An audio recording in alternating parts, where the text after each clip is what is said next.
Bienvenidos a Match, la fuente de conocimiento en normas oficiales, leyes y acuerdos sobre temas cruciales en medio ambiente, seguridad e higiene. Descubre las claves para un entorno laboral seguro y sostenible. Prepárate para aprender y crecer con nosotros. Esto es Match.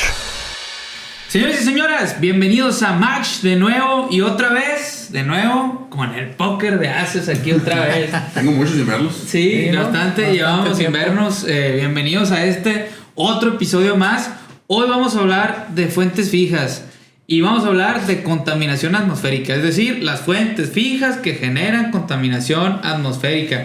Y como siempre y como todos los podcasts, vamos a pegarle un buen repasón a las definiciones, a los antecedentes históricos, a los datos duros. También vamos a ver los tratados internacionales y de ahí se derivan, por supuesto, las normas mexicanas. Vamos a hablar de las normas mexicanas más importantes, de quién se competencia, cómo se deben de medir, hacer las evaluaciones de manera correcta, algunas conclusiones, algunos por ahí vacíos legales o lagunas legales que le llaman ahí, y cerramos, como siempre, bien informados por los expertos del Corporativo Kino en este su podcast Match. Bienvenidos a todos de nuevo y por supuesto bienvenidos a este panel de expertos. Carlos, empezamos contigo, ¿cómo estás? Muy bien, aquí pues después de cierto tiempo de no vernos, aquí estamos nuevamente, ¿no? Y sobre en todo las oficinas pues, otra vez, ya te estás echando la vuelta a Hermosillo, de Hermosillo, Sonora para el mundo. ¡Qué ole! Eso es todo. Charlie, ¿cuántos años llevas? Bueno, hiciste, porque ya te retiraste de los techos. ¿Cuántos años muestreaste emisiones a la atmósfera? Híjole, qué buena pregunta. Pero yo empecé en el 90 y... ¿qué sería? 93 aproximadamente. En el 93 inicié con una compañía de Estados Unidos haciendo estudios de emisiones a la atmósfera. Y posteriormente yo le calculo que terminé todos estos trabajos sobre techo, les llamo yo. Pues yo creo que cuando entraste, ¿no? Por allá por el 2012, por 2014. 2014, bueno, entraste y todavía... No, 2016, 2017. ¿No? Ya entré en 2015. Ya me sorprendí. ¿Cuándo entraste tú? Yo 2017. Sí, más o menos, aproximadamente por esas fechas que ya dejé de estar arriba de los techos. Bajita la mano, 20 años. Bajita la mano, unos 20 años. Yo llevo 4 más de 20 años, años, unos mucho. 25 años, 20 por ahí. Bajita la mano. Así es. Adrián, bienvenido otra vez. ¿Cómo te sentiste en el primer podcast? Muchas gracias. Fue extraño, pero divertido. Es una plática más profesional, pero entre amigos a fin de cuentas. Entonces creo que esta vez también la vamos a disfrutar mucho. También eres signatario en Fuentes Fijas. En Fuentes Fijas también nos subimos al techo. Y con la edad que dijo Carlos, yo con 4 años se me hace mucho porque estando arriba se te hace eterno, pero pues es lo que es. Bienvenido de nuevo. Te dije que era tu podcast y que ibas a estar aquí seguido. Alonso, pues, ¿qué podemos decir? Otro brincatechos. Me encantan los techos también. Procuro ya no ir tan seguido, pero andamos de todos modos. Pero van a notar que en Alonso se transforma cuando habla de fuentes fijas, porque le encanta las leyes de los gases, le encanta todo lo que tiene que ver con esto. Y bueno, pues vamos a darle. Les presumo que estamos a punto de acabar esta primera temporada de nuestro podcast Match. A punto estamos, ya casi terminamos. Este es uno de los últimos episodios. Una temporada larguísima, diría yo. Pero bueno, aquí estamos. Nos acompaña en producción. Otra vez Verbicel se echó la vuelta desde Colima porque le gustó mucho cómo quedó el primero y dijo: tengo que volver al segundo, afinar detalles. Pero ahora salió más caro, ¿no? Sí, ya nos está saliendo bastante caro que venga Verbicel. Espero que este sea el último. Y bueno, vamos a darles, señores y señores, ¿qué es la contaminación atmosférica? ¿Qué son las fuentes fijas contaminantes? Definiciones. Tras. Ya está corriendo el reloj. Primero el 1 y después. ¿Qué es una fuente fija? Para empezar, ¿no? Porque porque mencionamos, no, si las fuentes fijas, soy signatario en fuentes fijas. Hablamos en el pasado sobre que hay fuentes fijas emisoras de ruido. Ahora, ¿qué son las fuentes fijas? Más específico, emisoras de contaminación atmosférica. Que realmente, por ejemplo, el ruido, pues lo tocábamos, ¿no? En otro capítulo que pues, sí, también es un agente contaminante. Hoy nos vamos a enfocar más bien en los agentes, digamos, químicos, ¿no? Porque el ruido, pues, es un agente físico y hay otro tipo de agentes físico-químicos, ¿no? Lo podemos englobar, provenientes, o sea, de una fuente fija, pero de un proceso en sí como tal, que son emitidos a través de unos ductos, unos conductos, chimeneas, ¿no?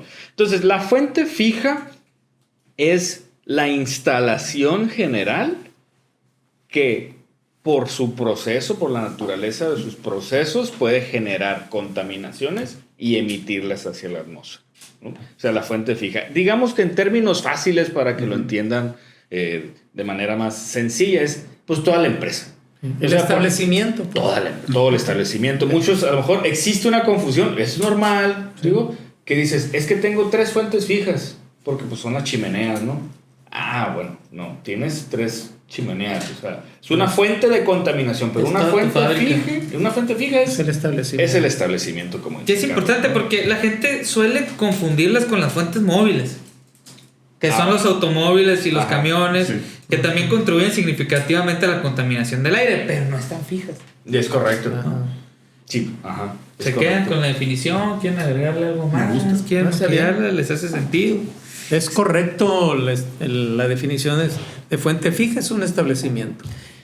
Platicábamos en otros podcasts de los primeros, si yo bien recuerdo, de cuándo inicia la contaminación, porque hubo uno de los primeros episodios de antecedentes históricos.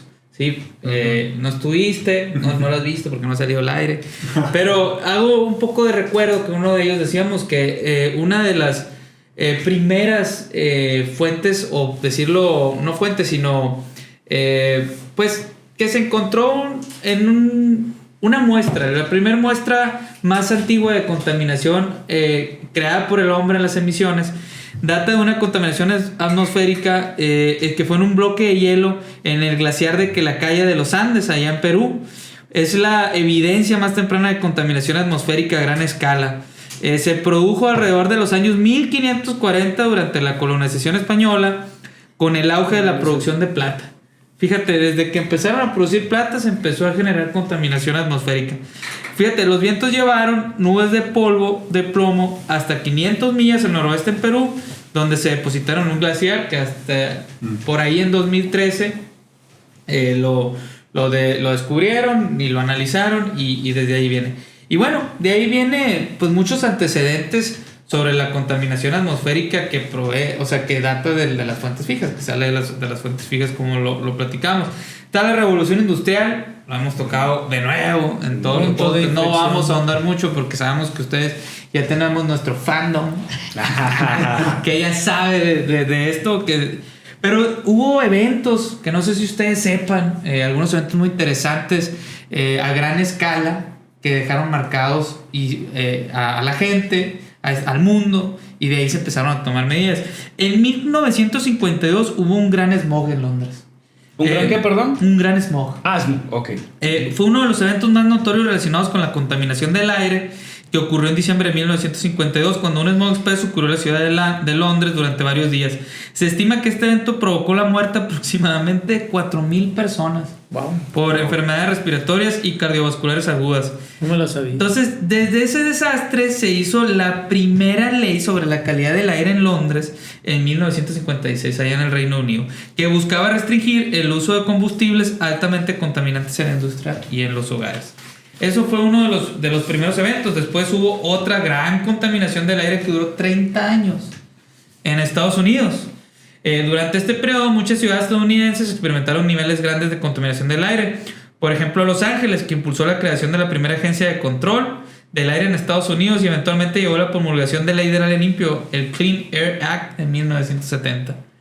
Y ya pues a partir de ahí se ha tenido una conciencia global y acuerdos internacionales, en donde pues ya salió el Tratado de Kioto, el Tratado de París. También lo platicábamos en lo que son los antecedentes históricos sobre estos importantes tratados que hay, porque en materia de contaminación atmosférica, más que haber normas internacionales, hay tratados que buscan reducir notablemente la cantidad de emisiones a la atmósfera. Y hablábamos en los podcasts, incluso le echábamos la culpa y los mencionábamos a los grandes países, Estados Unidos, China, culpables sí son.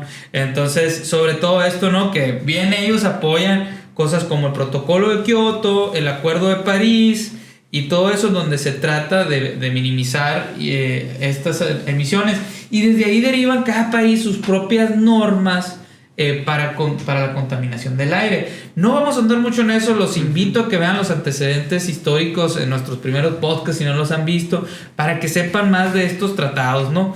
Pero aquí venimos pues ahora sí que entrarle a la carnita. No sé si por ahí traen datos duros. ¿Traes datos duros? Unos cuantos. Échalos. O sea, uno pensaría, y resulta importante, ¿cómo impacta la salud? Esa es la razón principal de la cual nosotros nos debemos de preocupar y ocupar, ¿no? Sobre todo, que digo, siento que es como que lo más común que es el compartamos. porqué de medir, ¿no? Y principalmente, de eso se trata, ¿no? Principalmente. Claro, principalmente es enfocarse a la salud, ¿sí? Pero, por ejemplo, la Organización Mundial de la Salud publica que la contaminación del aire es responsable en la actualidad de aproximadamente 7 millones de muertes prematuras cada año en todo el mundo, ¿no? Entonces, más las enfermedades respiratorias que ya mencionabas, que siguen siendo un problema de salud, problema inminente en la forma actual, ¿sí? Pero incluso hay otro tipo de datos que involucran también afectaciones derivadas de la contaminación del aire, que no son directamente a la salud, sino son implícitas. ¿Como cuáles? Afecta la economía. Porque entonces, si tú tienes una contaminación alta, tienes una alta tasa de enfermedades, por lo cual hay mayor inversión en el sector salud. Entonces estás desembolsando lana no contemplada de los gobiernos en atender a ese tipo de personas que fueron afectadas o que son afectadas por esta contaminación, ¿sí? O sea, es mejor ser preventivo, pues. Por supuesto. Es pues sí, más claro, barato, ¿no? Por supuesto. Entonces, pues que imagínate, o sea, este dato yo también que traigo aquí es alarmante, ¿no? El 99% también, con base a lo que dice la Organización Mundial de la Salud, de la población mundial respira aire contaminado. Tú respiras aire contaminado, tú respiras aire contaminado, yo respiro aire contaminado, cada producción. Tú, que estás escuchando el podcast, respira aire contaminado. Sí, está cabrón no estar en ese 1%, ¿no? O sea, yo creo que los que están trabajando allá en Alaska ya... Yo creo que dependiendo de donde nos vean, donde nos escuchen, pero dentro de lo que cabe, estamos en zonas que puede considerarse, porque hay aplicaciones, las estaciones de monitoreo, en relativamente buena o regular la calidad del aire, pero hay otros lugares que pueden ser la mayoría, ¿sí? O sea, que recordemos, por ejemplo, hubo un tiempo en los países asiáticos donde antes de que existiera lo del COVID, ellos ya tenían esta cultura de usar mascarillas, pero porque la necesitaba, porque la calidad del aire era pésima. Pero México, el clásico no circula de los carros porque ya son medidas de control, sí, y incluso hoy en día tú vas, y por la tecnología, tú vas a Ciudad de México y sabemos que hay una contaminación inminente, y el mismo teléfono de internet ahí te dice la calidad del aire es mala, porque sabemos que es mala, a pesar de las medidas de control que se van mejorando día con día. Pues características como de la metrópolis allá de Ciudad de México, por su naturaleza, genera este tipo de... Llegando allí, se enfermas y empiezan a llenarte los ojitos, se tapan las narices, nomás llegando a la Ciudad de México. Sí, se siente totalmente un aire diferente. Otro dato, son dos, lo voy a decir pegado, pero no rápido. Las concentraciones de PM2.5 superan los límites recomendados por la OMS en más del 90% de las ciudades. Y estas partículas finas, ese es el segundo dato, son el contaminante atmosférico más dañino y representan la mayor parte de las muertes por contaminación del aire. Ahorita vamos a hablar de qué son los PM, ¿Qué es un famoso PM? PM10, un PM2.5. ¿Qué es, no? Impactos en la salud, pues bien lo decías, enfermedades pulmonares, sobre todo las famosas EPO, que son las enfermedades pulmonares obstructivas crónicas. La principal causa es la contaminación. También nos da riesgo de enfermedades cardíacas, accidentes cerebrovasculares, cáncer de pulmón. Y en niños y ancianos, pues las enfermedades más preexistentes son vulnerables a los efectos nocivos de la contaminación del aire. Todo esto nos afecta en la salud, la contaminación del aire, y es por eso que es muy importante reducir lo que viene siendo las emisiones a la atmósfera, la contaminación. Ahora bien, aunque no les guste a muchas personas lo que voy a decir, porque hay unos que dicen que tienen otros datos, si no mides, no puedes mejorar, ¿no? Pues claro. Entonces no podemos disminuir si no medimos. Y ahí es donde entramos nosotros, ahí es donde entra Quino Laboratorios, ahí es donde entra tantos años de expertise de Carlos, tuyos, 4 años de techos insaciables de Adrián Camacho. ¿Sí? ¿Cuántos techos? Y vamos a entrarle a la materia, como dice, ¿no? La carnita. Carlos, ¿cuáles son las obligaciones que tenemos en México hacia las empresas que emiten contaminantes hacia la atmósfera? Bueno, pues principalmente tiene que tener una licencia de funcionamiento, lo que viene siendo, por ejemplo, en materia federal, le Disculpe llaman... que interrumpa el episodio que salimos con Iram ahí, que ahorita anda en producción. Chéqueselo, muy bueno, de legislación ambiental. Bueno, pues precisamente, ¿no? Viene siendo la licencia ambiental única, que es federal, las licencias de funcionamiento, que son estatales.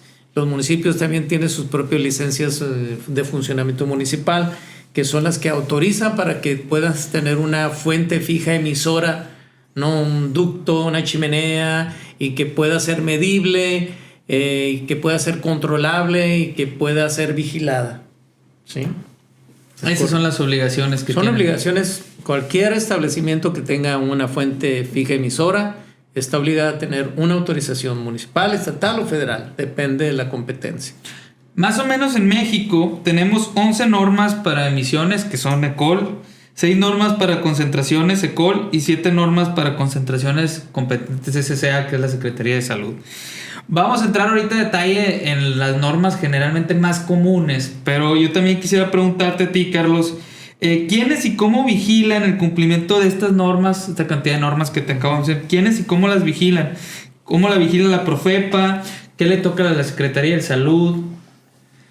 En este caso, por ejemplo, las que son de competencia federal, muchas de ellas la minería, muchas de la petroquímica, la que sea de transformación química, pues ya es de mucha vigilancia de la Procuraduría Federal, de Protección al Ambiente. Es quien vigila el cumplimiento de las normas, de que estén dentro de normatividad, ¿no?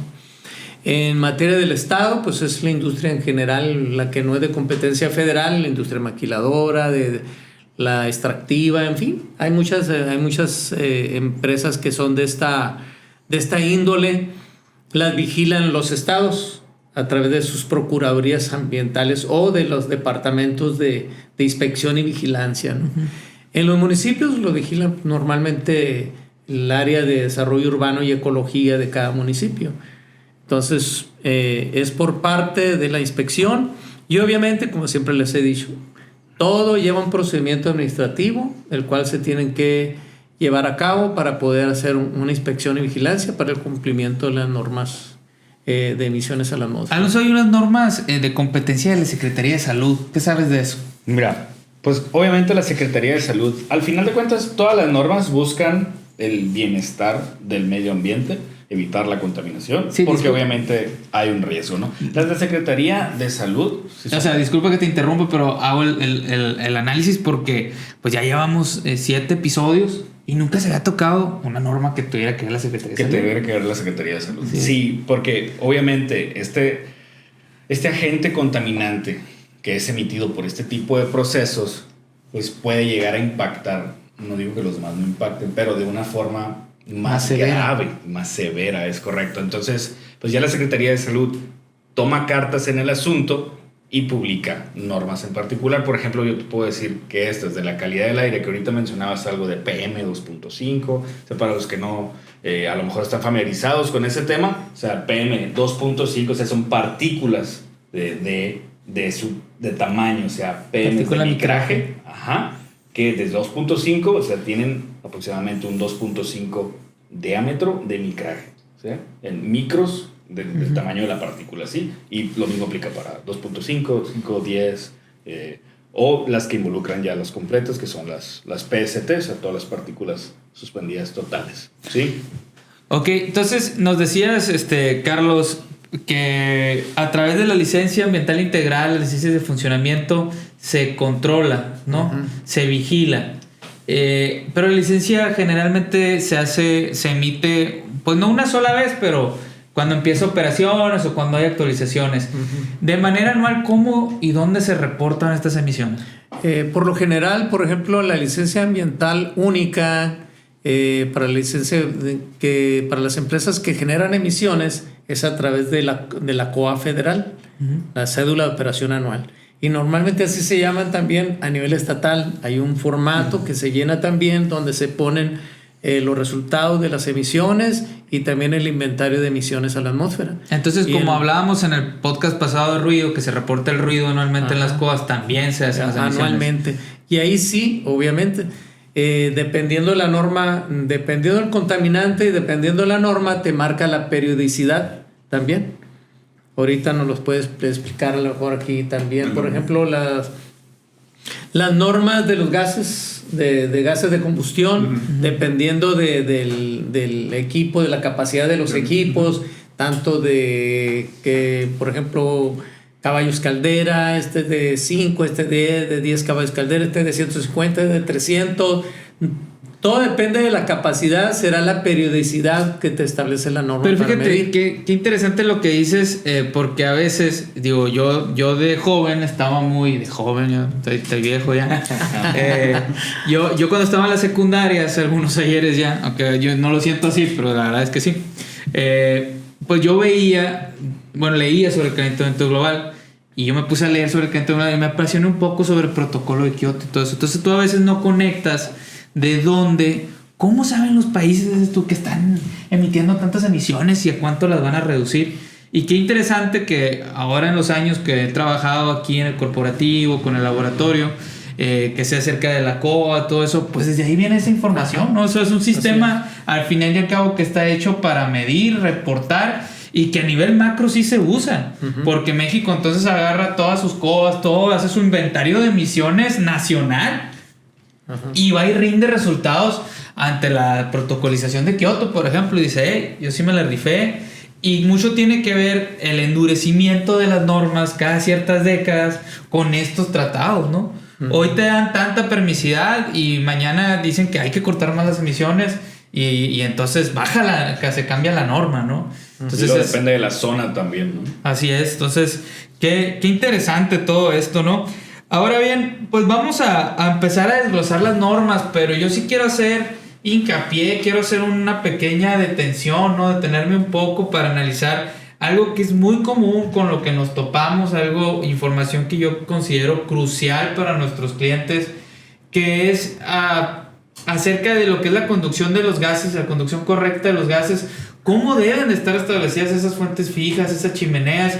Sé que hay una norma y generalmente nos topamos con eso, en donde a veces el cliente nos dice, pues es que necesito reportar en mi COA, necesito medir, pero cuando vamos y revisamos sus fuentes fijas, pues no tienen ciertas características para poder hacer una medición correcta. Es importante que ustedes sepan que nosotros, bajo los estándares de calidad que manejamos, damos toda esa asesoría necesaria, porque pues si al fin y al cabo te están midiendo en una fuente fija que está mal, pues el resultado no es fiable, ¿no? Entonces hay muchos clientes que me dicen, pues es que el otro laboratorio me lo medía así, así, así. Entonces obviamente que nosotros siempre damos las recomendaciones, siempre es mejor medir a no medir. A veces apoyamos al cliente y sí hacemos la medición, pero siempre inmediatamente decimos, hay que volver a adecuar y hay que volver a hacer la medición otra vez como se debe de hacer, ¿no? Entonces, Alonso, pues tú eres quien generalmente haces asesorías. Platícanos aquí, platícale a los clientes, a los que no son clientes, a los interesados por el medio ambiente, cómo se deben de establecer las fuentes fijas, cómo se deben de armar, cómo debe ser el correcto puesta, ¿no? de estas chimeneas. Sí, mira, voy a abarcar realmente solo ese rasgo en particular, porque digo, hay muchas metodologías, de mucho que yo creo que a Adrián que le toca andar pues ya más que yo en los techos, ya las debe de saber más y las pone más en práctica. Pero mira, prácticamente hay una metodología. Hablábamos en algún otro capítulo y especificábamos la diferencia entre una norma NOM, o sea, una norma oficial mexicana, y una NMX, ¿sí? Que una es del carácter obligatorio y la otra es un estándar que ahí está la metodología, ¿sí? Y en teoría no es obligatoria, pero luego a veces resulta que sí es obligatoria. O sea, ¿qué pasa en ese caso? Se dice, yo México, aquí dice, yo tengo este estándar, la NMX aire ambiente, o sea, AA009, que te dice, yo te voy a decir cómo determines la medición de flujo por medio de tubo pitot, que es una técnica, y en la norma vienen las características que el ducto debe de tener, ¿sí? Para que la medición se pueda llevar a cabo de una manera idónea, ¿ok? Y entonces dicen, pero es NMX, no es obligatoria. Es una pregunta que normalmente me dicen los clientes. Y yo, bueno, sin problema, tienes toda la razón, no es obligatoria. Dime qué otra metodología vas a usar. No hay, ¿sí? Entonces, sí es obligatoria, porque no hay otra, ¿sí? O sea, yo pudiera llegar, el método Alonso dice esto, sí, pero yo ocuparía validar el método que cumpliera con ciertos caracteres estadísticos, que cumpliera con otros criterios, para entonces que sea válido que el método Alonso lo puedan efectuar y asegurar, o sea, es toda una investigación. No, y aparte siempre se le va a dar preferencia, si no me equivoco, pues a las normas oficiales mexicanas. No algo que viene de otro lado, ¿no? Pues si existe. Si existe. Entonces, si ya existe una norma y luego llega alguien, oye, pero esto también es válido, pero espérate, esto ya es mexicana, ¿no? ¿Por qué tendrías que aceptar otro estándar? Es simplemente como que para que exista otra alternativa, ¿no? Pero realmente, pues eso es lo que pasa. Entonces, esta norma en particular sí te dice qué condiciones tú debes de tener dependiendo de cómo vayas a evaluar, las características y todo. Entonces, lo que yo honestamente yo les digo y los invito a todos los que nos escuchen y nos ven es que se acerquen con nosotros, ¿sí? Que vengan y que incluso los podemos asesorar en ese aspecto de manera gratuita, porque al final de cuentas nosotros somos los que vamos y medimos, ¿sí? Y entonces al momento de medir, cuando no tienen instaladas bien los ductos o cuando hay ciertas características que no permiten realizar el muestreo de forma idónea, pues el afectado... ¿Pero cuáles son estas características? Ok, para allá voy. Pero lo que voy es, pues que se acerquen a nosotros y que con todo gusto nosotros los podemos asesorar, ¿sí? Y ya vamos viendo cómo los apoyamos en la realización del servicio. Dicen ¿sí? Nosotros, pues son ellos, ¿eh? Yo no. Entonces, por ejemplo, hay ductos que puede haber 3 tipos de ductos. Sí, prácticamente. Los que son de tipo circular, los que son rectangulares o cuadrangulares y los que llegan a ser distintos a estos dos. Honestamente, yo no me he topado otro que sea distinto. Yo solamente... Con un rombo. Pero bueno, sería un rombo sería rectangular. Pero puede que tengas un tipo de trapecio de la chimenea. Entonces hay otro tipo de características. Los más comunes son los circulares, ¿sí? Entonces... La norma esta NMX, este estándar, en su campo de aplicación, te dice que es aplicable a ductos con diámetro interno mayor o igual a 10 centímetros y que cuentan con una velocidad de salida de los gases mayor o igual a 3 metros por segundo. ¿Sí? Me estás hablando en chino, ya chino. Okay. No, sí. Pero son las características que te marca el estándar. No, yo sé que los que nos están viendo son expertos también. Y si no, pues se acerquen con nosotros, le podemos brindar la asesoría pertinente, ¿sí? Entonces, ya que cumples, quiere decir que con diámetros internos, ¿sí? Porque a veces el espesor de la lámina puede ser muy grueso, mayor o igual a 10 centímetros. Es lo mínimo para que tú lo puedas medir, ¿sí? Y luego, si nos enfocamos todavía en las circulares, ¿sí? La norma luego te las parte. La que tengan mayor o igual a 30 centímetros de diámetro interno y las que tengan menor o igual de 30 centímetros y obviamente hasta 10 porque es el requisito mínimo, ¿no? Entonces, para instalar este tipo de chimeneas, lo que se busca al final en el muestreo es que nosotros tengamos un flujo laminar en este tipo de conductos. ¿Y qué es un flujo laminar? El flujo, digamos que es el como, pues la palabra lo dice, cómo fluyen las cosas, ¿no? El cómo se está comportando esto. Que los gases o lo que tú estés emitiendo puede ser cualquier tipo de fluido, en este caso son los gases. Y que sea laminar quiere decir prácticamente que se comporta de manera estable, ¿sí? O sea que no hay turbulencias. Se le llama turbulencias, ¿sí? Pero que no hay, digamos, para que se lo imagine la gente, que no hay unos tipos de choques adentro que hacen que salgan chuecos, ¿sí? O sea, si lo imaginamos, por ejemplo, en una manguera, cuando le abrimos al agua, si el agua se ve como que está saliendo de forma estable, que incluso cuando tenemos un flujo laminar pareciera que hasta ni se mueve el agua, ¿no? Que está congelada, que fuera una foto, eso nos indica que es un flujo laminar, es estable como está saliendo. Pero cuando ya sale así o se empieza a mover, entonces tenemos flujos turbulentos, ¿no? Entonces la metodología, al final de cuentas, lo que nosotros ocupamos es que exista un flujo laminar, ¿sí? Entonces dices, oye, pues ¿y cómo le hago? ¿No? Bueno, entonces la norma, este estándar te dice, bueno, mira, si tú tienes una chimenea con diámetro mayor o igual a 30 centímetros, ahí te dice que mínimo deberá haber 8 veces tu diámetro corriente arriba, le llama la norma, es decir, a partir de la última perturbación que tuviste. ¿Qué es una perturbación? Por ejemplo, hay muchas empresas que construyen su chimenea o vienen del proceso, ¿sí? Y a veces vienen y luego dan vuelta y luego suben, ¿sí? Entonces la última perturbación es la última extensión, contracción, doblez, codo que tú hayas tenido, que provoque que ese flujo choque y que se provoque un flujo turbulento, ¿sí? Turbulento. Entonces, a partir del último doblez, perturbación que tú tengas, a partir de ahí tú deberías de contar 8 veces el diámetro interno que tú tienes y ahí instalar los puertos. Instalar unos puertos de rastreo que también cuenta con ciertas características ese tipo de puertos, ¿sí? Y luego a partir de ahí, ya la corriente a la salida, mínimamente debería haber dos veces el diámetro. O sea, prácticamente tu chimenea ideal debería de medir 10 veces el diámetro interno que tú tengas en tu conducto, ¿sí? Y ya con eso tú puedes entonces asegurar que va a haber un flujo laminar, ¿sí? Hay muchísimas características que a lo mejor si tu proceso está emitiendo partículas o tienes aceites o así y se van creando grumos adentro, pues entonces lo que se quede pegado así puede que el flujo choque por dentro y así. Entonces ahí hay ciertas cosas, ¿no? Que a lo mejor por mantenimiento las tuvieras que los de la empresa dan mantenimiento para asegurar que sigan con su flujo laminar, etcétera, ¿no? Pero luego, y las chimeneas que son menores a 30 centímetros, lo que te marca el estándar es que vas a tener, en este caso, 2 puertos, pero a diferentes alturas. Es decir, son parecidos a los de mayores a 30, pero tú vas a tener, a partir de la última perturbación, son 8, vas a colocar un puerto, y luego otros 8, vas a colocar otro puerto, y luego los 2. Entonces, en total, tuvieras 18 veces el diámetro. Sí, el diámetro interno. ¿Eso es para las mayores de?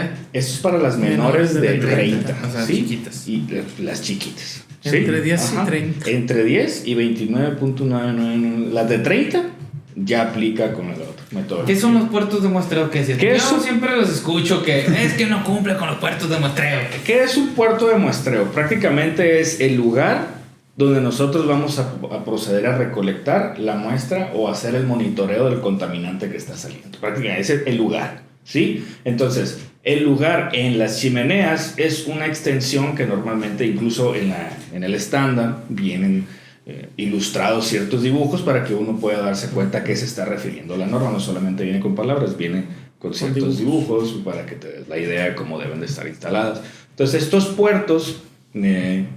allí se colocan son otra vez unos tubitos que son de forma perpendicular, ¿sí? En dirección a la chimenea, ¿sí? Que normalmente pues, esta está vertical, entonces están en forma perpendicular, o sea, a 90 grados. Y si nosotros, por ejemplo, viéramos la chimenea desde arriba, desde una perspectiva desde arriba, tú debes de colocar 2 puertos. Normalmente, ¿sí? Hay otro, ahorita digo el otro criterio en particular, pero debes de colocar estos 2 puertos de forma perpendicular entre ellos, ¿sí? Es decir, así para que yo pueda monitorear de forma transversal los puntos y que sea más representativo el muestreo del contaminante que estoy tratando de cuantificar en tu chimenea, ¿sí? Ahora, hay chimeneas normalmente rondan entre esos diámetros, entre 30, 40, 50. Hay chimeneas por procesos industriales grandísimos, que las chimeneas también son grandísimas. Entonces lo que te dice, hay un apartado que te dice el estándar, que si el diámetro interno más el espesor de la lámina o del de lo que está construido tu chimenea, más la extensión del puerto, que es este mini ducto que estamos diciendo cuando yo voy a tomar la muestra, son mayor o igual a 2.5 metros, la norma te pide, el estándar te pide que ahora coloques 4 puertos de muestreo. Es decir, pues uno en cada, digamos, zona cardinal, ¿sabes? Que se forme como que la cruz, para que yo al momento de estar haciendo mi monitoreo de forma transversa tenga mayor representatividad en lo que yo estoy monitoreando, ¿no? Como tal. Entonces, este estándar pues tiene muchísimos más otros criterios, que tienes que tener los rieles de muestreo, que tienes que tener una argolla que soporte el peso con cierta fuerza radial. O sea, vienen otro tipo de características, ¿sí? Que en dado caso, por ejemplo, que a las personas les interese, realmente las invitamos a que se acerquen a nosotros con todo gusto los podemos asesorar, incluso en el diseño de estas, porque a veces las instalan o contratan a un proveedor que las instala y a lo mejor como que no dominan mucho esta normativa y dicen, pues ahí quedó. Pero llega a un laboratorio y te dice, ahí están. Entonces, ¿qué nos topamos muy comúnmente? Sí, hace poquito nos lo volvimos a topar. Al parecer estaban bien instaladas. Entonces llegamos y estaban bien instaladas, ¿no? Pero el puerto, pues estaba hasta allá, hasta arriba. Y le dije al de la empresa, pues bien, pero ¿cómo llego? Ni yo pensaba. Pues sí, ¿no? Pues sí. Para los que no los vean, no saquen media cabeza aquí, mi estimado, medio 1.90. Y entonces yo digo, bueno, entonces, o sea, pues la instalaste de manera, parece que está bien, que cumple con las distancias, que te marca el estándar, pero ¿cómo llego? ¿No? Entonces, hay otro tipo de criterios que les menciono, sí, que con todo gusto los podemos asesorar, porque te dice que tienes que instalar una plataforma donde yo me pueda subir, que tenga ciertas condiciones de seguridad, etc. Entonces, lo más común es que en ese estándar que se desconoce o que a lo mejor y no le prestan la debida atención, pues se construyen los ductos o ya están construidos desde hace mucho y pues no cumplen como tal con los criterios que te marca este estándar, que como veíamos, pues es un estándar, pero como no hay otro, pues sin embargo, pues a ese te tienes que apegar, ¿no? Entonces, pues básicamente eso es lo que la norma te marca en ese tipo de apartado. Pues muy interesante, algo que quieran agregar. Pues básicamente, nomás para complementar, y lo vamos a tomar cuando estemos más adentro con las normas, sobre todo con las que utilicen estos equipos grandes como es la consola, la sonda. Todo eso que acabo de mencionar, no solo las distancias, los puertos de muestreos, simplemente es para nosotros poder recolectar una muestra que sea representativa, lo más cercano que se pueda a lo que realmente ellos están sacando por esos ductos. Entonces, si no están colocadas debidamente, si hay algún tipo de omisión en la norma, se pueden hacer los estudios, sí, pero el resultado no va a ser cercano. A lo mejor, y por eso la empresa no está dentro de norma, pero pues si nosotros al final de cuentas queremos ayudar a la salud del ambiente, ayudar a la salud de las personas que están alrededor de la empresa. A todo lo que decíamos. Estás teniendo un dato erróneo, pues, que puede ser ayudado mayormente por una mala instalación de las chimeneas. Pues qué interesante se vuelve la y complejo. Realmente yo entiendo que puede ser algo complejo, porque te metes y la metodología es muy específica y nos pueden dar el abrazo ahí, ¿no? Muy, muy interesante. Bueno, ya soy cliente de Kino. Vi el podcast, arreglé mi chimenea. Ok. Y luego ya quedó bien instalada. Necesito, me urge. Siempre urge. Una medición para la norma 035. ¿Cuál es la norma 035? Ok. La norma 035 te habla sobre las fuentes fijas, pero esa no se realiza, de la norma oficial, no se realiza en las chimeneas como tal. La norma 035 es para aire ambiente, también se hace de forma perimetral, donde es el de las partículas que ahorita mencionábamos, ¿sí? Pero el campo de aplicación de esta norma 35 te dice que es prácticamente para las instituciones o personas que tienen el fin de difundir esa información al público para saber cómo está la concentración del aire ambiente. Y aquí es donde hablábamos de las famosas PM, ¿no? De las PM, partículas de micraje tal. Ahí se ¿Qué viene siendo la norma 025 de la 25 te dice es PM 2.5 y 10 y la otra engloba los totales. Totales. Entonces son tres normas para medir partículas pues suspendidas totales? Dos. Okay. La 25 y la 35. Que algunas son de competencia de la Secretaría de Salud y otras son ECOL, ¿no? Una, las 35 es la de Semarnat y la 25 es la de la Y ahí se derivan de dos, ¿no? O sea, dos tipos de medición, 2.5 y PM10 de la 25. La Secretaría de Salud. Es correcto. Okay. ¿Cómo se miden a diferencia de todas las demás donde no? Pues aquí estamos hablando de que es una fuente fija generadora, no dejan de ser fuentes fijas porque la generadora es una fuente fija, pero ya estamos hablando de todo, igual que el ruido hacia la periferia, ¿no? Entonces, ¿cómo se miden estas partículas? Mira, básicamente lo que tenga que ver con los contaminantes, estos perimetrales, no digo que ahorita que nos hable Adrián un poco sobre las mediciones de las que son en el ducto como tal, sí, pero las otras son una medición continua. Sí, una medición continua porque el mismo método, por ejemplo, la misma norma 35 te dice que vas a monitorear con un muestreador de alto volumen y que soporte al menos que estar de manera consecutiva. De ahí viene la palabra highball. De ahí viene el highball, high volume, que es un muestreador de alto volumen. De aquí los mexicanos le decimos el highball. El highball. Entonces con un highball. Pero esas nacieron, ese sistema de monitoreo nació precisamente para el monitoreo de red de monitoreos para las ciudades. Es correcto.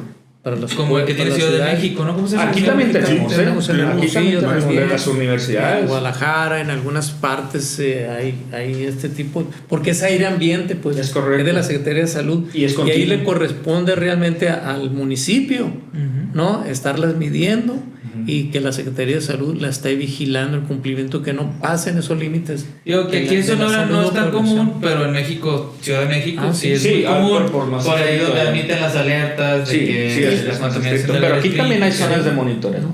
Y también por otro lado, esa misma metodología es aplicable también, obviamente, para criterios que establecen las propias dependencias, por ejemplo, en la compañía minera, que es en su fuente fija, que es todo el predio, todo. Entonces hay varios lugares que están emitiendo emisiones fugitivas.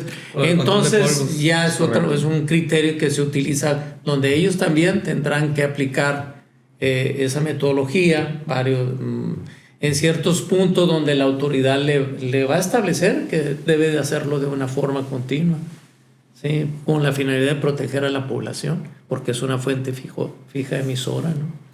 Ahora, si bien, y no me equivoco, una de las metodologías y normas más difíciles, por ahí dicen, la norma 043.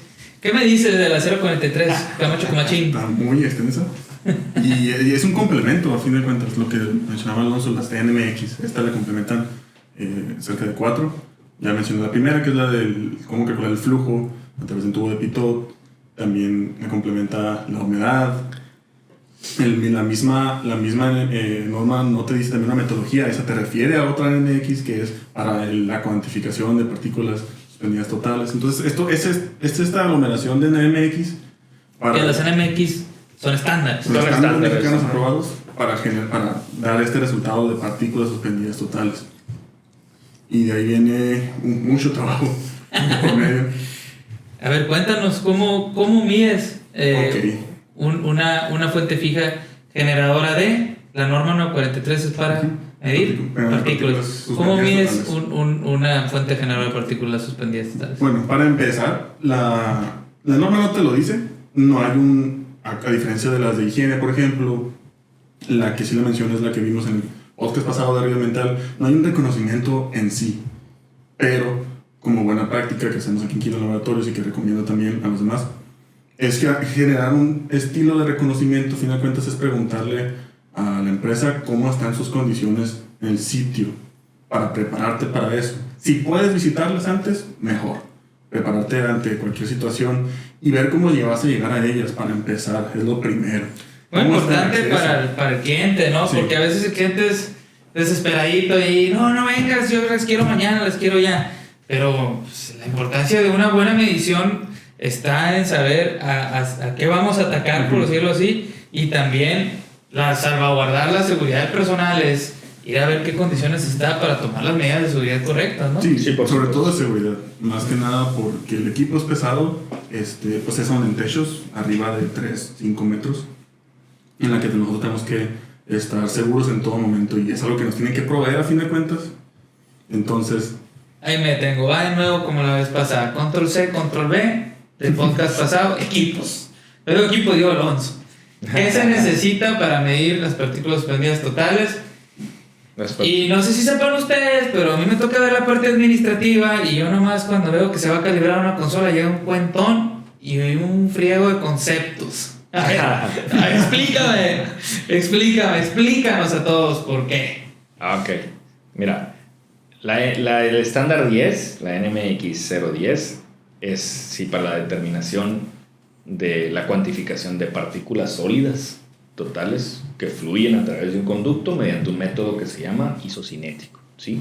Entonces, pues yo para poder hacer este método isocinético, que si ahí, vemos de dónde está compuesta la palabra, es iso, de igual, kinético de movimiento, es decir, el principio del método es que de la forma que estén saliendo los gases a través del conducto, yo los voy a captar a la misma velocidad, ¿sí? Para hacerlo de manera isocinética, ¿sí? Porque si yo capto más de lo que está realmente emitiendo, entonces estoy haciendo un hiperisocinetismo, o sea, y los datos no son reales, etc. Entonces, para este rollo del método isocinético, se utiliza una consola isocinética, ¿sí? O sea, así se le llama, es una consola isocinética. que bueno, parece que no la menciona como tal, menciona sus componentes. Ajá. Ella tuvo, o sea, lo puede llevar por separado, ¿no? La puedes llevar por separado. O sea, el estándar te dice, a mí ármame el tren de muestreo. El tren de muestreo, digamos que son todos y cada uno de los elementos conectados entre sí de manera contigua para que tú puedas ejecutar el... O sea, puede ser un transformer ahí, Tú puedes hacer piezas de todos lados. Sí, tú puedes hacer... Mientras se ponen y estén calibradas. Mientras todo cumple con las características, si no necesariamente la bomba ya tiene que venir, puedes tener otro tipo de bomba que cumpla con los requisitos, puedes tener un manómetro diferencial aparte que lo puedas conectar, puedes tener otro tubo de fitón, puedes tener otra caja, puedes tener otra cosa que te genere, o sea, lo puedes armar, sí puede ser un transformador, pero obviamente por practicidad, pues ya se vende de manera completa, todo en ¿no? uno. Es todo en uno. Pero pues es un tren largo. Ahora, lo que tú decías del cuentón, pues sí, lo que pasa es que a este equipo, que es un equipo un poco complejo comparados con otros que a lo mejor son más intuitivos, hay ciertos parámetros que tú le tienes que mandar a calibrar porque te pide el estándar que uses un manómetro diferencial. Ah, bueno, entonces pues tienes que calibrar la presión del manómetro diferencial. Oye, pues también hay termopares porque tengo que medir temperaturas. Ah, bueno, entonces pues lo tengo que mandar a calibrar en la rama de temperaturas. Oye, pues es que estoy midiendo al final de cuentas un cierto volumen de gas. Ah, bueno, pues también lo tienes que ir a mandar a calibrar en flujo. Ah, oye, pero es que también necesito saber a qué presión estoy haciendo un vacío. Y, bueno, pues mándalo a calibrar también en presión porque tienes un vapor. ¿Cuántas calibraciones son? Son como unas 4 o 5 calibraciones en diferentes. A ver, yo te tengo un reto, porque yo sé que hay una caja fría, hay una caja caliente, hay una sonda. ¿Cómo funciona el equipo? En un minuto. O sea, yo sé que es complejo. A ver, pero vámonos, el equipo... Un minuto para ganar, señor. Mira, ¿y qué me gana? Bueno, mira. Una chévere saliendo. Va, prácticamente, mira. No le pensó mucho. El equipo funciona así. El gas ingresa a la sonda y la sonda debe de estar caliente, sí, por arriba de la temperatura de rocío, porque al final de cuentas la muestra se colecta en la caja caliente. Sí, que en la caja caliente ahí está un filtro, sí, porque al final de cuentas estamos colectando partículas sólidas. Y desde ahí se manda al laboratorio. Sí, al finalizar. Y se analiza por gravimetría, ¿no? Que es la diferencia de pesos, ¿no? Del peso inicial antes de usarse y luego el peso final para saber qué es lo que captó.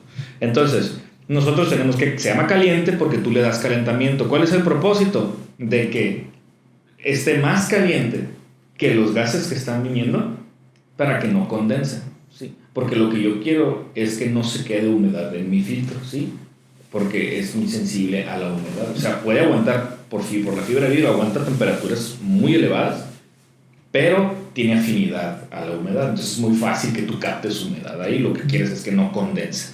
Y después, ya que pasa por eso, pasa a la caja fría ahí yo sí quiero que condense. Se llama fría porque pues, le echamos hielo, la llevamos a temperaturas muy bajas para que cuando el gas circule por ahí, el choque de temperatura sea muy drástico y ahí quiero que condense. Ahí precipita. ¿Sí? Entonces, porque ahí necesito, es otra metodología que quiero saber la humedad que está teniendo esta chimenea. ¿Okay? Pues prácticamente si ingresa el gas, se queda en el filtro.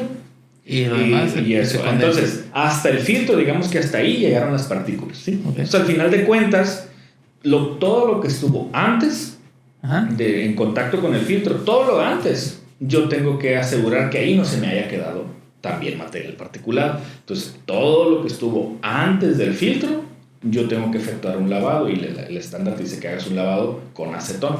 Y esa acetona también se resguarda y se manda a analizar al laboratorio. O sea, ya la evaporan, tienen otro filtro, la evaporan y también hacen una cuantificación gravimétrica. Muy bien. 1 minuto. Ahí está. Entonces... y, o sea, no la cheves, ni modo. Te las vas a ganar tú. Excelente. A ver, entonces... ya entendimos el equipo, su funcionamiento, sus calibraciones. Estabas contándonos cómo llegas y mides. Ok, ya con todo ese equipo vamos a imaginarnos que están en las condiciones correctas. El equipo está arriba. ¿Cómo? La mejor forma es con una máquina, una Jenny se le dice, una plataforma.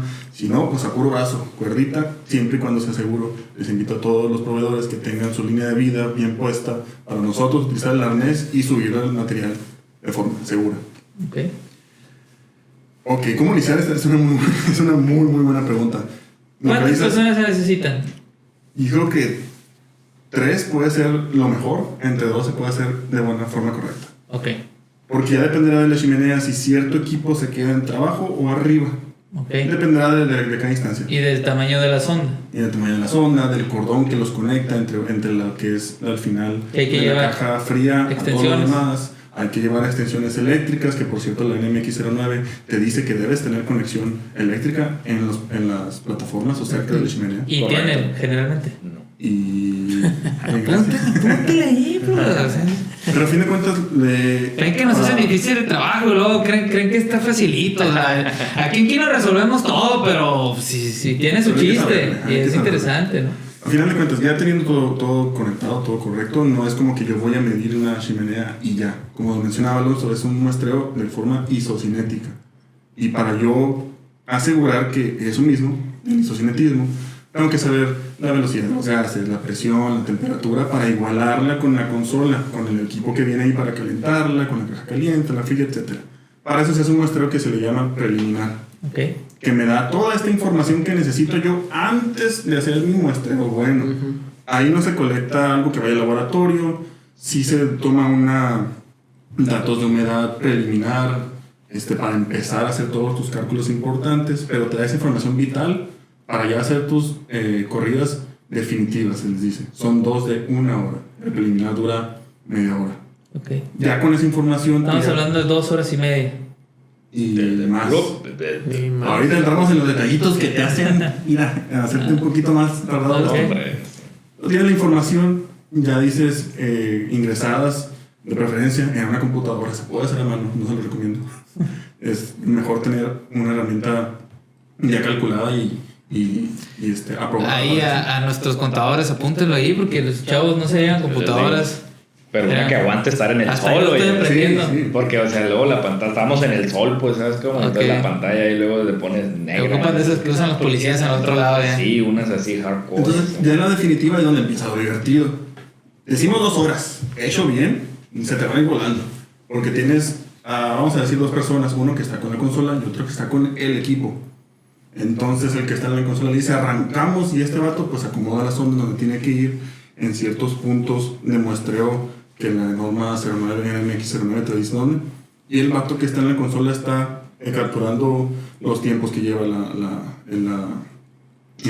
sonda ahí, las temperaturas, las presiones, el factor K, toda esa información que ya recabamos y que vamos recabando conforme pasa el definitivo, y los va apuntando en la zona de la hoja de campo y está ahí en la pendiente y le dice en el tiempo que tiene que cambiarse al vato que está con el equipo, oye, cámbiate al siguiente punto, y así te vas dentro de toda esa hora de la corrida definitiva. Tienes que cumplir cierto muestreo por dentro, de forma transversal de la chimenea. Para eso la importancia de los puertos y de las distancias, de que tengan estos rieles de muestreo para poder transportarlo de forma correcta. Todo esto para, como ya lo mencionamos anteriormente, que la muestra sea representativa de lo que sí estás sacando ahí. Que lo que nosotros llevemos al laboratorio sí sea una realidad de lo que esa chimenea está emanando. Interesante. Eso, o sea, se tiene que hacer 2 veces, todas esas muestras se tienen que conectar esas 2 veces. Entre medio de todas esas cosas hay detallitos que si cuando terminas una corrida definitiva, pues tienes que volver a medir la humedad, cambiar las soluciones que van dentro de los impactores de la caja fría, hacer tus pruebas de filtraciones, que es otro show, que al final de cuentas es asegurar que tu equipo no tenga ninguna filtración por ninguna parte, porque está succionando y pudiera llegar a tener alguna interferencia por los impactores en las conexiones, porque son de vidrio, alguna mayoría, entre la sonda, entre tu bomba. O sea, así seguras, y se tiene que hacer entre cada paso. Antes de iniciar el preliminar, después de terminar el preliminar, antes de iniciar el definitivo, cuando te cambias de puerto del primer definitivo apenas, cuando terminas el definitivo, cuando inicias el segundo, cuando te vuelves a cambiar. Tú mueves el tren y filtración. Sí, lo entrenaste bien, me tienen horadado. No. Estoy viendo con ojos de amor. Es Natalia, Sí, pues. Es demasiado. Es demasiado, o sea, nos van a dar el abrazo. Es demasiado. Hacer una en un día es hacer más de una en un día es un poco difícil, haciendo la forma Y correcta. acaba de llegar nuestro vendedor estrella que está ahorita parte de producción. Ahí viene para que vea que no es fácil, ¿no? Porque se le hace. Porque los vendedores no, que si le sacas 4 en un día, dice. Se puede, ¿no? Y se han subido con nosotros, pero por tantas cosas. Sí. Tenemos muy guapos en las fotos. Pero al fin de cuentas, todo esto, pues ya lo mencionamos, la importancia de todo esto y estos pasos es que asegurar que nosotros tenemos una muestra representativa de ellos. Esa es la finalidad, a fin de cuentas. Si es tan complicado, es precisamente para eso, para no dañar el resultado del informe, que sea correcto y que al final de cuentas el cliente tenga un resultado que pueda confiar. Pues te felicito porque excelente explicación y se nota que excelente trabajo el que haces. Esta es la calidad que uno busca en los laboratorios, este conocimiento y pues nos da orgullo a todos aquí. Y sobre todo pues es la confianza que le da las autoridades de decir este informe tiene validez, ¿no? Por toda la experiencia y la expertise que esta empresa ha demostrado durante mucho tiempo, ¿no? Entonces, pues ahí está la conformidad, ahora sí, ¿no? Charlie, aprovechando que agarres el micrófono y porque nos quedan todavía 2 normas importantes, yo decía al principio de este podcast que durante mucho tiempo estuviste arriba de los techos y era porque antes, no sé qué cambios hubo en la legislación, creo que en la LEGEPA, pues antes se medían 2 veces al año las emisiones de la 085 de los gases de combustión y a mí me tocaba que mi papá se desaparecía 2 veces al año. Y en enero. Yo no lo volví a ver. Se iba blanco y llegaba así con tez roja, así, tirando a rojo moreno. Sí. Me gustaría que nos explicaras un poquito de esta norma. Sí, yo sé que tú le sabes a los gases de combustión, te los machucaste por muchos años, así que nadie te va a echar mentiras. Bueno, precisamente los gases de combustión de este tipo que decías tú, de medir en octubre y en enero de cada año, pues era precisamente la mayoría de ellos eran en las zonas fronterizas. Por ejemplo, había chimeneas, los calefactores, precisamente de gas o de petróleo, de combustóleo, pues se tenían que medir en octubre y en enero de cada año. ¿Por qué? Porque en octubre empezaba el invierno. Empezaba, pues, obviamente, por decirle, el frío, no el invierno, ¿no? El frío, entonces tenían que haber tenido su medición, las calefacciones, con la finalidad de que de todo el invierno estuviera trabajando bien. Y en enero, que ya estaba el invierno, 2 meses antes de acabarse el invierno, asegurarse de que estuvieran trabajando dentro de norma. Esa era la finalidad de prevención de la contaminación atmosférica, ¿no? Okay. Pero obviamente que pues cambiaron las normas y ya se eliminaron muchas calefacciones. Pues prácticamente se eliminaron. ¿Cómo se mide una fuente fija generadora de gases de combustión? Pues es la metodología, bueno. Nosotros es a través de las celdas electroquímicas para medir el monóxido, el oxígeno, pero en un inicio nosotros usábamos el ORSAT. El ORSAT también lo pudimos utilizar a través de soluciones químicas y que se le llama absorción, Y exactamente. a diferencia de las partículas, a lo que yo entiendo, aquí no recolectas una muestra, es una medición directa. Sí, medición directa. ¿Cómo es esto? A ver, explícanos la diferencia. Es hacer pasar los gases de combustión a través de una celda electroquímica que ella te manda a través de un sistema electrónico, ahora sí. Es correcto. ¿No? Te está mandando la información a la pantalla, cuál es la concentración que se tiene. Y todo está basado en el principio de la composición del aire. Normalmente el aire atmosférico tenemos el nitrógeno, tenemos alrededor de 70% de nitrógeno, está compuesto nuestra mezcla de aire atmosférico, el 21% de oxígeno y el 0.9% está compuesto de helio y de dióxido de carbono. Entonces todo se basa precisamente en esto. Cuando nosotros hablamos de contaminación atmosférica, es que realmente uno de estos valores es, por ejemplo, el del monóxido de carbono, dióxido de azufre, están interfiriendo en desplazar el oxígeno, bajar el oxígeno. Cuando nosotros había mucha experiencia muy interesante, ¿no? En todo eso, porque ya le tenemos bien agarrado la onda en cuestiones de calefacciones, por ejemplo.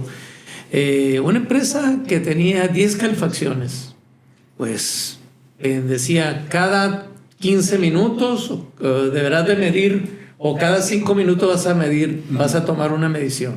Entonces teníamos 4 calefacciones juntitas, muy seguidas. Tomábamos una muestra aquí, en un minuto, ¡paz! Y nos íbamos a la otra, y en 4 minutos nos aventamos, en una hora nos aventamos 4 chimeneas. Pero era una estrategia que monitoreé, porque eran hasta 40 calefacciones tenían las empresas, eran demasiado, ¿no? Y el display, ¿no? Me marcaba directamente cuánto había de oxígeno y cuánto había de monóxido, y obviamente por diferencia el nitrógeno. Cuando veíamos nosotros que estaba debajo de 7 el porcentaje de oxígeno, decíamos, esta empresa está trabajando bien la chimenea, ¿sí? Pero si estaba arriba de 7% de oxígeno, quiere decir que me iba a mover el nitrógeno y me iba a hacer un exceso de aire. ¿Y arriba cómo del 30%. las chimeneas para que no pasara eso?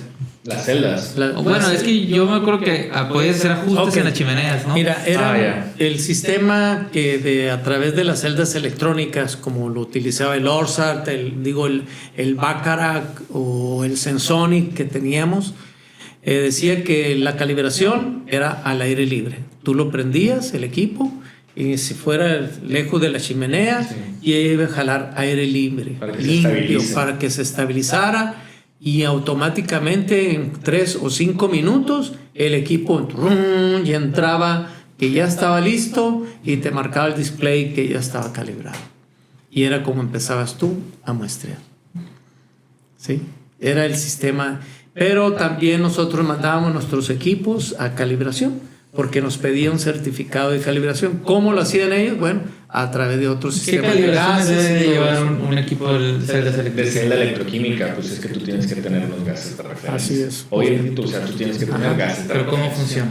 Los gases de referencia, pues tú tienes unos tanques de ciertos gases, porque puedes tener cierta concentración de monóxido de carbono, puedes tener cierta concentración de oxígeno, cierta concentración de óxido de nitrógeno. Entonces lo que tú haces es hacer que el equipo, ya a grosso modo, no nos vamos a meter muchísimo, pero a grosso modo tú verificas que que el equipo te pueda llegar a la lectura del gas que tú tienes, y otra es que tú verifiques interferencias que tenga el equipo. Es decir, ok, a ver, yo quiero verificar a ver si no me está midiendo más de oxígeno o más de CO, ¿sí? Entonces le meto otro gas que sea ajeno, donde yo sé que no me debe de dar. Y entonces tú verificas que efectivamente te dé casi 0, te dé nulo, ¿sí? O un rango de situación que tiene y que te permite el método. Pero dices tú, ok, entonces estoy midiendo bien, para que cuando yo esté en el ducto como tal, y que si me da 100 partes por millón, que sea un resultado confiable, no que esté midiendo de más o que esté midiendo de menos. Y normalmente es en 3 muestras puntuales, con un intervalo de 5 minutos, los que nosotros hacíamos antes. Era lo que marcaba la norma 085, ¿no? De aquellos años. ¿Hoy cuánto marca?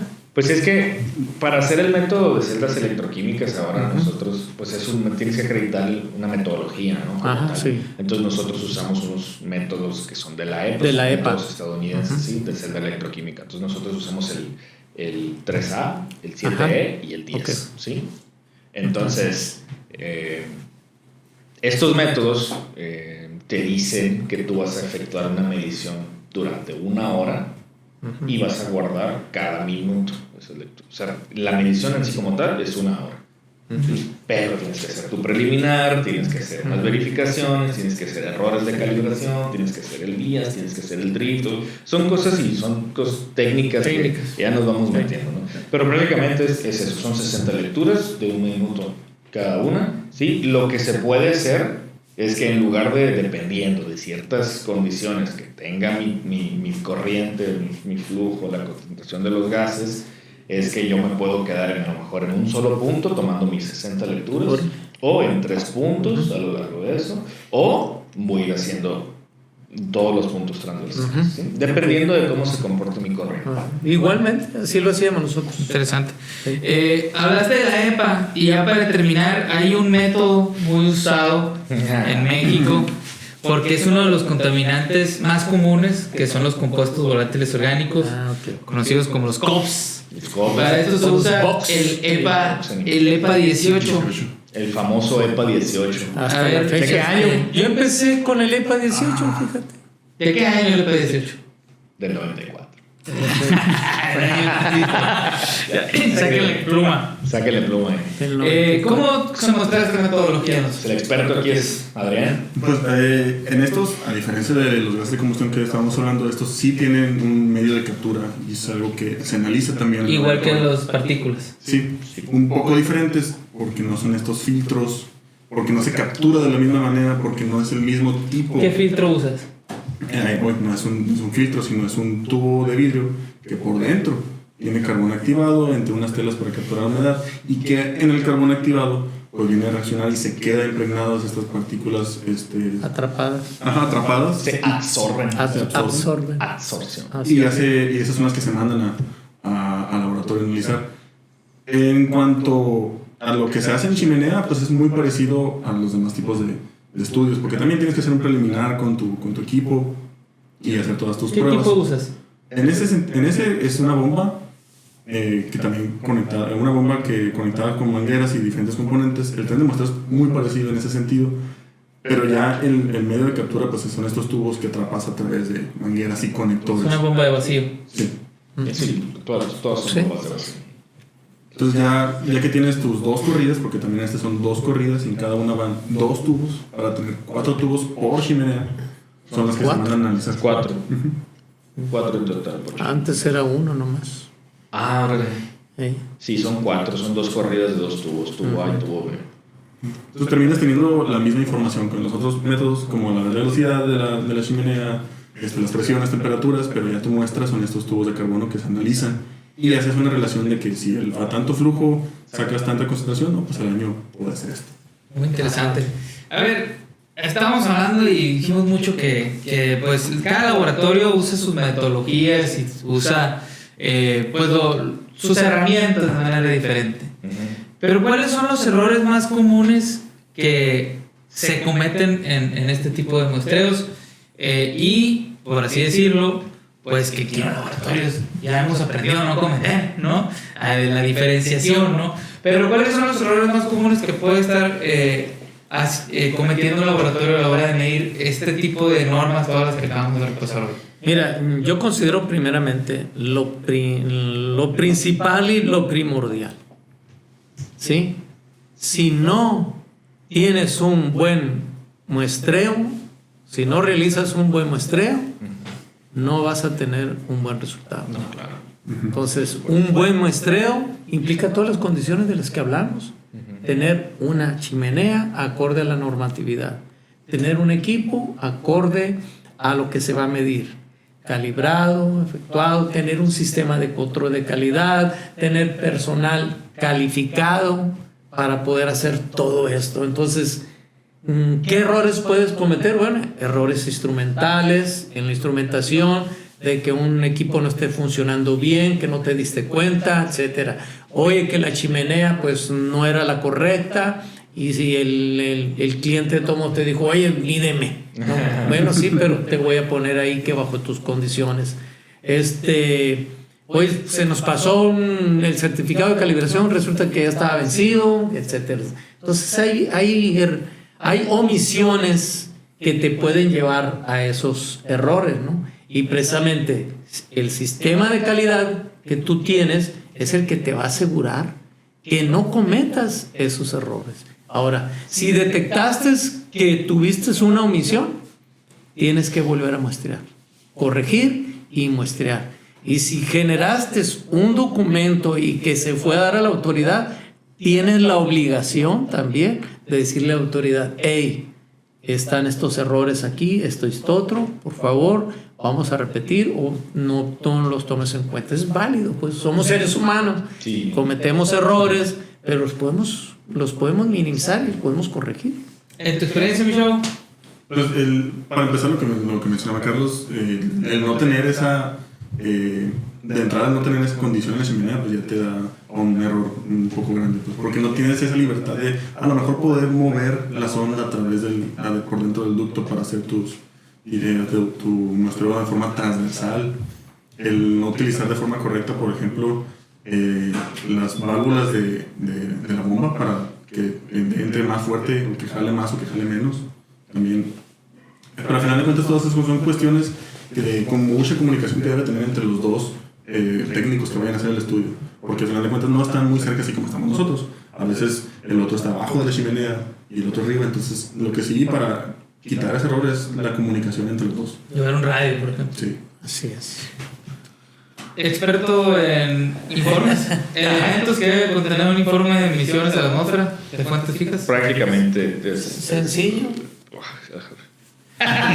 Sencillo no es. Bueno, a ver, lo voy a englobar. Primeramente, todos los datos administrativos, sí, debe de contener la firma de quien lo elaboró, la firma de quien te hizo el monitoreo, que debe estar debidamente acreditado y aprobado, dependiendo si es de jurisdicción federal, pues piden la aprobación. Si no es de jurisdicción federal, es necesario que tengas la aprobación. Sin embargo, pues seguimos contando con la aprobación. Debe de tener las información de las fuentes evaluadas, ¿sí?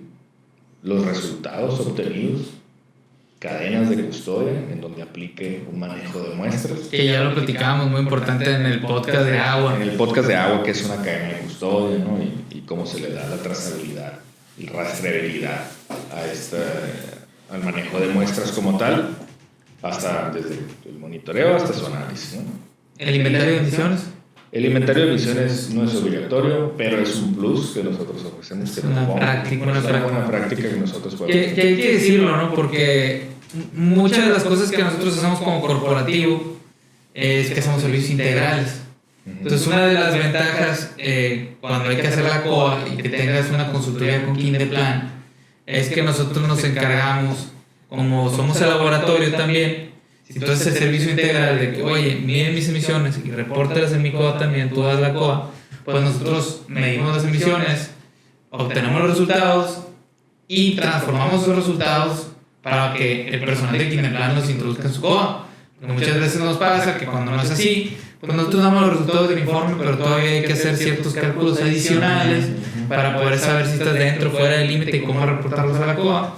Y pues al hacer un servicio integral, se ahorran eso, ¿no? Eso es un diferenciador que tenemos como corporativo, a diferencia de otros laboratorios o otras consultorías que tenemos el servicio integral. Es correcto. Sí, es correcto. Algo que se nos escape con yo supongo que dentro del informe pues, sería toda la memoria de cálculo, ¿no? Pues, es algo demasiado extenso.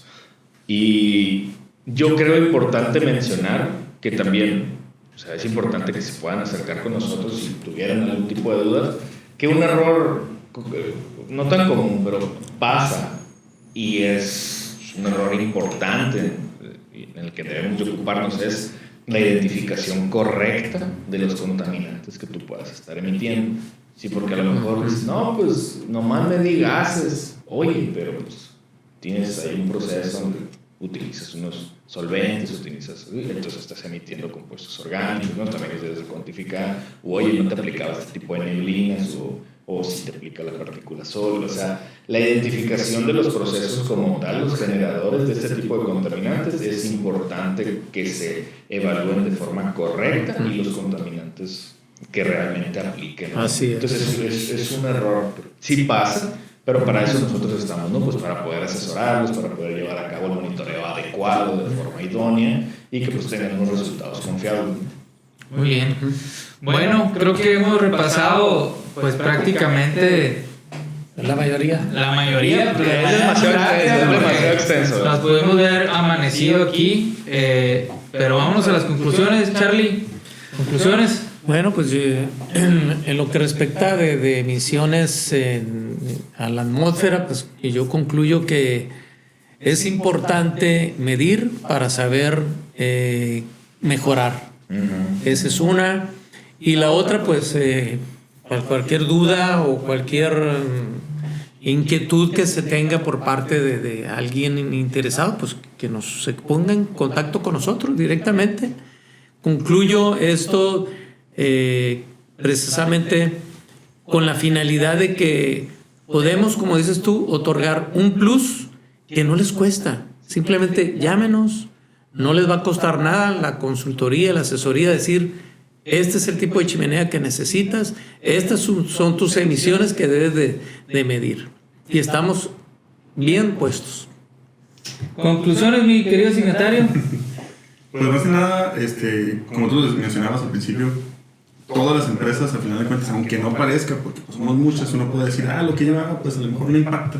Pero sí, porque todo eso se reporta y va a un reporte mayor de México como nación. Entonces, entre todos debemos hacer ese apoyo para cuidarnos y que ese impacto pues sea el menor. Alonso. De nuevo, hay que ocuparnos, porque realmente el impacto que puede llegar a tener, en la contaminación atmosférica y en cómo posteriormente este tipo de contaminantes pueden llegar a generar lluvia ácida y lo que causa, y luego pueden generar estos gases de efecto invernadero. O sea, se hace un tema complejo que nos tomaría tiempo, como tú dijiste, pero hay un impacto significativo de los contaminantes que provienen de una fuente fija y de este tipo de procesos. Entonces, he ahí la importancia de cuantificarlos de manera correcta, ¿no? Entonces, yo los invito realmente a que se acerquen con nosotros, a que puedan conversar todas y cada una de las dudas que tienen y que realmente puedan estar seguros de lo que están cuantificando y que tengan unos resultados viables, ¿no? Yo creo que eso es lo importante, ¿no? Que lo hagan con la certeza de que se hace de manera confiable. Bueno, pues ya nos escucharon, ya los escucharon, ya los escuché yo también, y creo que la conclusión es muy clara. Hemos tocado muchos temas ya con esta primera temporada de los podcasts, y no en muchos les hemos pedido que se acerquen a nosotros, porque pues a lo mejor no eran temas tan complicados, pero cuando se vuelve más complicado lo técnico, siempre el consejo y la conclusión es acérquense a los expertos. Aquí estamos para recibirlos. Nuestras redes sociales nos pueden buscar @Corporativo Quino en Facebook, en Instagram, Corporativo Quino en LinkedIn. También nos pueden mandar un correíto ahí a ventas@corporativoquino.com. Aunque no sea una duda o quieran comprar algo, tengan una duda, pueden mandar a ventas@corporativoquino.com. Ahí están los canales, está nuestra página también, www.corporativoquino.com. Y pues bueno, concluimos con esto. Muchas gracias, Carlos, Adrián, gracias. Alonso. Mi nombre es Luis Carlos Barrera. Estamos para servirlos. Esto fue su podcast Match y nos vemos a la próxima. Este podcast es auspiciado por Corporativo Quino. Gracias por escucharnos y ser parte de nuestra comunidad comprometida en trabajar por la seguridad, la higiene y la preservación del medio ambiente. Hasta la próxima entrega. Esto fue Match.